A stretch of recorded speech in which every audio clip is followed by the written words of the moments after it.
یہ P T I کی اور عمران خان کی ترجیح کبھی بھی سیلاب نہیں رہی. جب بڑی تیزی کے ساتھ اور بہت ریلے لوگوں کے گھروں کو ڈھا رہے تھے، جب پریشانی اپنے عروج پہ تھی اور ہر ریلا بستیوں کی بستیاں اجاڑ رہا تھا، کبھی جنوبی پنجاب میں، کبھی خیبر پختونخوا کے اندر، کبھی ہم بلوچستان میں، کبھی سندھ کے اندر، اتنی بڑی پیمانے پہ تباہی جو ہے وہ ہو رہی تھی، تو اس وقت بھی ان کا صرف ایک بات تھی کہ آج ہی الیکشن کرا دو. اب دیکھیں جن جگہوں پہ دیہات کے دیہات اجڑ گئے، چیزیں جو ہیں وہ وہاں پہ لوگوں کو ایک انتہائی تکلیف اور پریشانی سے گزر رہے ہیں، اور اس وقت وہ الیکشن کا مطالبہ لے کے نکلے ہوئے ہیں. الیکشن انتظار کر سکتا ہے، بلکہ اس کا تو اصل وقت ہی اکتوبر میں ہونا ہے، تو وہ تو اپنے وقت سے پہلے کا مطالبہ کر رہے ہیں. بہرحال میں سمجھتا ہوں کہ ہم نے ان کی طرف توجہ کیے بغیر ہمیں ان لانگ مارچوں سے اور چیزوں سے سروکار نہیں ہے.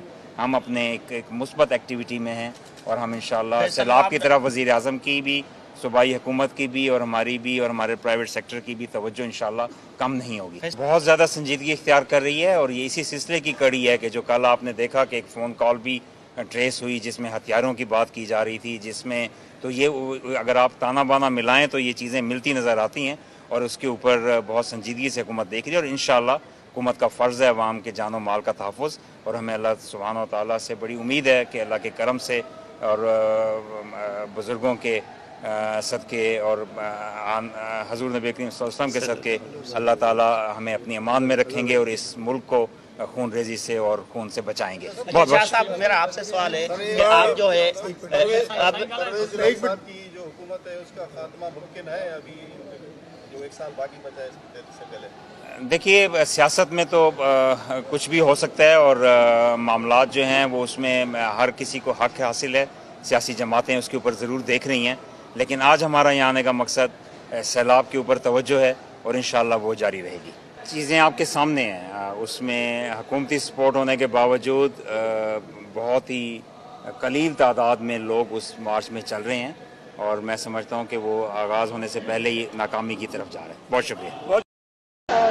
بہت ہی مذمت جیسی بات تھی جو لوگوں نے کیا ہے، اور دو نوجوان جو کہ انجینئرس تھے، اپنا کام کرنے آئے تھے، ان کو ہلاک کیا اور بے دردی سے ہلاک کی، جس کی کتنی مذمت کی جائے کم ہے.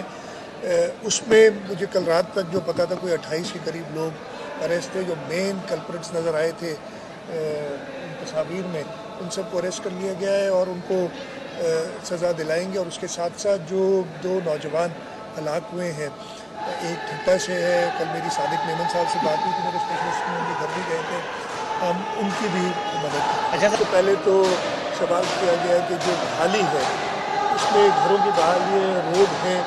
حکومت سندھ نے ورلڈ بینک کے ساتھ مل کے تقریباً $1.3 ارب کا ایک پیکج بنایا ہے، جس کے اندر $500 ملین تقریباً 110 ارب روپے بن جاتے ہیں. وہ گھروں کی بحالی کے لیے قرضہ ہے، وہ دنیا میں طے کرنا ہے، اور اس کے علاوہ $500 ملین روڈ اور جو بلڈنگز ہیں اور ہماری جو اریگیشن نیٹ ورک ہے اس کی بحالی کے لیے اس کی ساری پلانز بن گئی ہیں. وہ اسکیمز جو ہیں سندھ سے پاس ہو کے کل پرسوں بلکہ CDWP میں جو فیڈرل گورنمنٹ نے بھی ان کو پاس کر دیا ہے انشاءاللہ تعالیٰ. اور انہوں نے یہ بھی کہا ہے کہ آپ خرچہ کریں گے ابھی ہم آپ کو ریٹریکٹیو فائنینسنگ یعنی پیسے واپس آپ دیں گے. اس پہ آلریڈی کام شروع ہو گیا ہے. ادھر شیون شریف کے اندر جو ریپیئرز ہیں بندوں کی آپ دیکھ رہے ہیں، جو ایریگیشن چینلز تاکہ لوگ اپنی ربی کا فصل کر سکیں. روڈس کے لیے بھی پوری کمپریہنسو پلان بنی، اور انشاءاللہ تعالیٰ ہم اپنے لوگوں کو نہیں چھوڑیں گے. گھروں کا تک بھی ایک پلان پورا بنایا ہے کہ لوگوں کو اپنے گھر تعمیر کرنے کے لیے